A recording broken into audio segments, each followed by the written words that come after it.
Halo semuanya, jumpa lagi dengan gue Randy Fudol. Yang kali ini gue akan membahas kartu untuk di Emperor.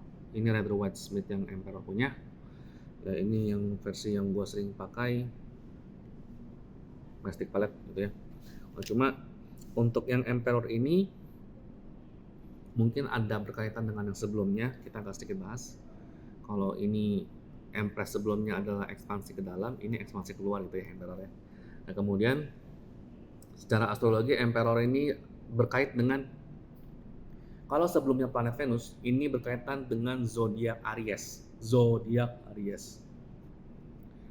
Zodiak Aries tuh nanti secara astrologi itu berkaitan dengan rulernya atau planet yang menjadi dalam tanda kutip quote unquote tuan rumahnya itu adalah Mars. Nanti Mars itu ada di kartu tarot yang lain. Nanti akan gua bahas lagi untuk yang Emperornya, untuk yang Aries ketika kita nanti sudah sampai di kartu tersebut.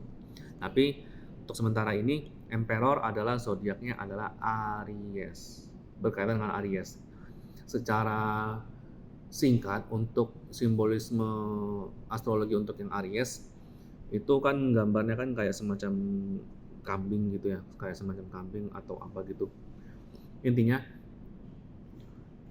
ini adalah simbol yang zodiak yang secara simbolisnya dia ini adalah orang yang punya energi, punya inisiatif, punya tujuan, punya strategi untuk survival dan ekspansi. Kekurangannya zodiak Aries itu seringkali diasosiasikan dengan punya banyak ide, punya banyak rencana, misal, tapi yang terrealisir palingan cuma 1, cuma 2, cuma 3, jadi nggak banyak gitu. Jadi mungkin idenya ada 10, idenya 20, yang terrealisir pengen cuma 3, cuma 2, dikit jadinya.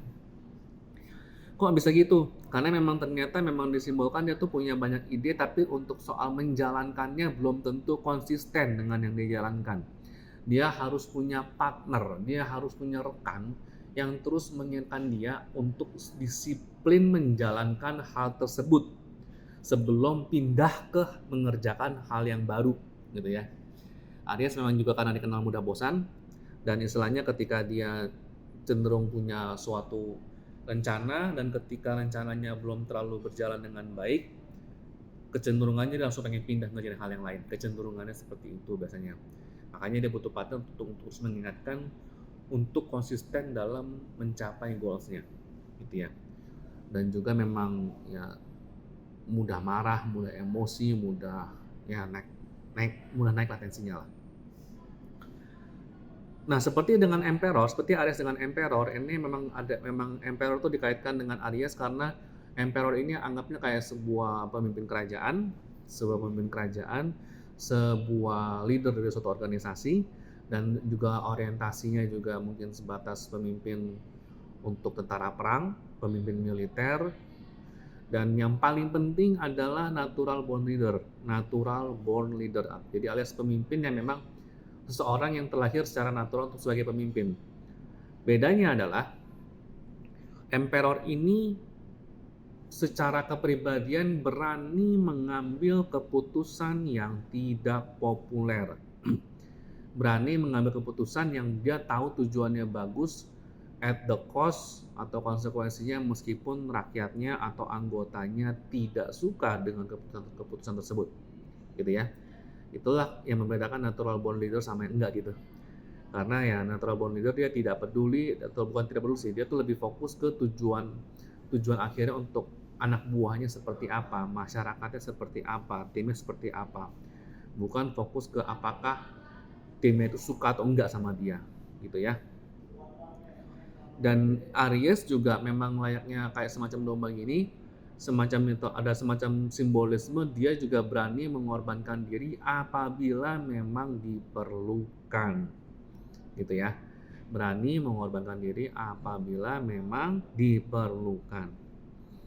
Nah, jadinya nih meskipun pemimpin seperti ini kemudian kesannya keras dan kawan-kawan, tapi dia rela mengorbankan diri dan dia rela berdiri di depan untuk membela anggotanya, untuk membela anak buahnya. Nah, Emperor ketika dalam suatu pembacaan ini keluar kartu dari Emperor seperti ini, Ya jadinya sih ini kayak mengisyaratkan orang yang ruthless alias ya tidak segan-segan untuk mengambil keputusan dan juga mengisyaratkan untuk keberanian dalam mengambil suatu keputusan secara tegas meskipun keputusan tersebut mungkin tidak populer ya.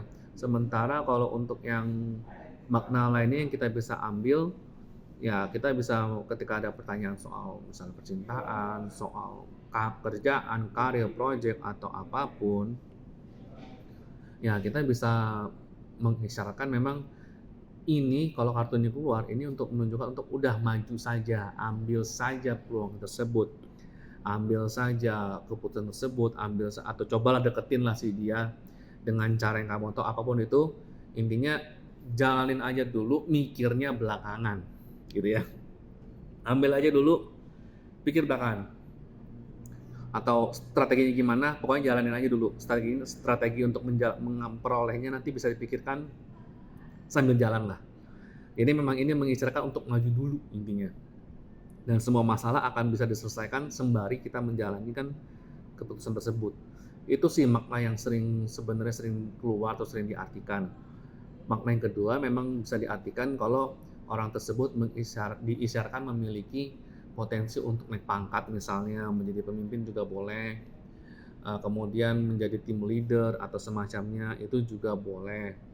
Hanya saja baik lagi ketika di Emperor ini keluar, peluang menjadi tim leader, peluang menjadi pemimpin di sini lebih diartikan peluang pemimpin yang memang untuk kebaikan anggota timnya, kebaikan anak buahnya, kebaikan masyarakatnya, bukan untuk keuntungan diri sendiri. Beda ya. The Emperor ini mengisyaratkan peluang untuk memimpin, tapi tujuannya untuk anggotanya, bukan untuk diri sendiri. Dan dia ini sekali lagi seperti yang gue bahas sebelumnya, dia ini karena ada quality untuk self sacrifice, dia memang rela untuk mengorbankan diri. Jadi dia tuh sering kekurangannya juga ya, selain untuk mengorbankan diri dan mengambil keputusan yang tidak populer, kekurangannya adalah dia ini kelebihannya. Kekurangannya adalah dia ini misalnya membuat yang kartu kebalik segala macam, ada potensi dia tuh martyr syndrome.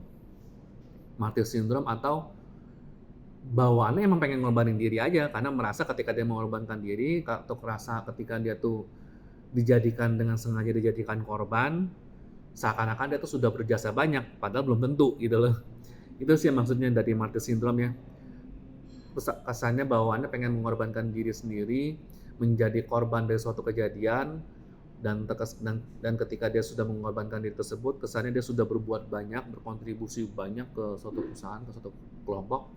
Padahal emang enggak, emang dianya aja yang cari-cari masalah. Jadi mungkin salah satu interpretasinya kalau yang kartu kebalik atau yang makna lainnya seperti itu, gitu ya. Baik, sekian untuk yang di Emperor. Gue Randy Fudo. Ingat like, comment, share, dan subscribe. Thank you.